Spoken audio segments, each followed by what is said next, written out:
If you want to switch from controller to keyboard, this video is for you. Firstly, I'll be telling you why you should switch. I have 3 main reasons: flexibility, scroll reset, and customizable. Flexibility because you have your whole arm to move instead of a little finger. Scroll reset, which you instantly can reset your builds. Customizable because with keyboards you can actually change so many stuff. You can lube it, stuff like that. It's the same with controller, but with the keyboard you have completely zero input delay if you get the best of the best. Now let me teach you how to switch. Okay, so straight away what you want to do is go into your settings, then into your keyboard settings, okay?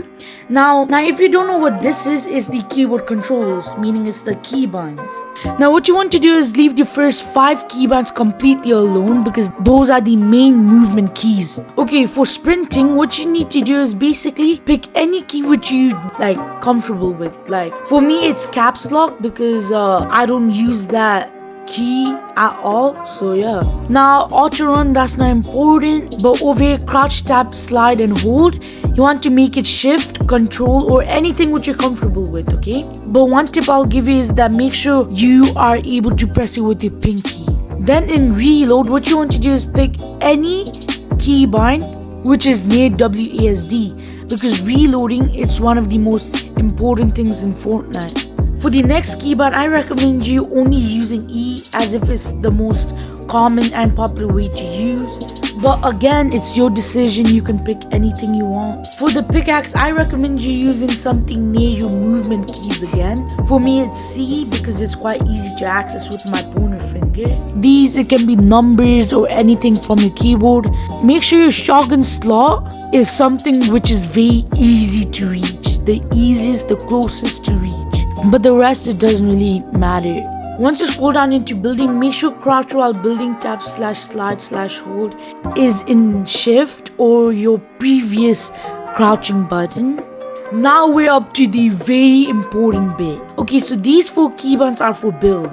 And what you want to do is basically pick 4 keybinds which is the closest to your movement keys. Now for the trap, I'd pick something like quite far away from your movement keys because it's really not that useful. In place building, just leave it with the left mouse button. Now building edit. This one determines if you'll be a fast editor or slow editor. Make sure you have this keybind very close to your movement buttons, closer than anything else. Now the rest of it does not really matter. So now what you want to do is go into this tab, game tab, okay? Scroll all the way down until you see building and make sure auto confirm edits is on both and turbo building is on. We're still not done with the settings, but what I need you guys to do is get into a private 1v1 build fights game. It doesn't need to be a build fights game, but any where you can shoot and build. So basically, once you load into a 1v1 map, you just want to walk around, get to know and get comfortable with your movement keys. Make sure you guys are holding the keyboard like this, okay? Because this is the most optical way of holding a keyboard. So now you're in the 1v1 map, you've gotten to know your movement, how to hold your keyboard. I didn't mention one bit in the settings, it's sensitivity. So basically go into your settings, go into this tab, mouse sensitivity, fiddle around with this, okay? And go back, test it out and basically have a go, you know? Have a feel, movement. And if you guys do want to know what my settings are, it's on the screen right now. Now that you have gotten your sense, your keybinds and your settings complete, now if you guys want to learn how to click 90s, then make sure you guys watch the video at the top right corner of the screen. In that video, I teach you guys how to crank from beginner to expert. Now the second step is actually to go into another map, put in this code. So what you want to do is go into this edit bit. Now you have so many edit courses and stuff like that. Now depending on your skill level, you should pick one. If you're just a beginner, you should pick this one because it's constantly making you edit. Just do it like this. Okay, just spam your edit bind like this and then boom, you're done.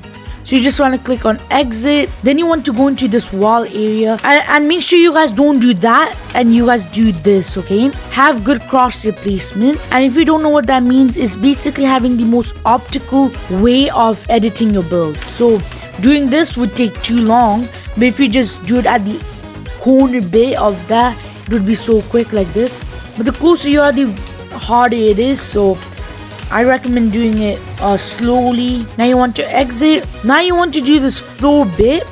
So you just want to spam the floors, okay? After you're done, you just want to go into any one which you want to do. It's really your opinion. And by the way, you can also control your speed, so you can go slowly like this, very slowly. And I recommend you guys do that in quad edit, stuff like that, because it's very like easy to learn when you're doing it slowly. And you can also set yourself a timer. After you're done, what you want to do is basically want to aim, okay? Then choose any of this, but I think the most important bit is to do airbot, because you can track your aim like this. I actually think I should start practicing this more often. Yeah. So basically, if you want, you can experiment with all of this. All of these are very good. Also with wall replacement, I want to try that out. Look. Whoa, look at that. It's like an actual skin. Now, after you're done with your aim, you want to go into the piece section, okay? Go through all of them one by one, you know. Practice putting cones above your opponent. Put a wall, edit, and then put walls here, and then kill your person. It's just that simple. You can do a right hand peek, anything like that. You just need to do the warm-ups, which I've told you, for at least 30 minutes each day for 1 week, and you'll get so much better. Trust me. And if you don't, I'll bet my goldfish, my mansion, and my PC on it. Thank you guys for watching this video. If you did enjoy, make sure to like, subscribe, and comment down below what your favorite bit of the video was.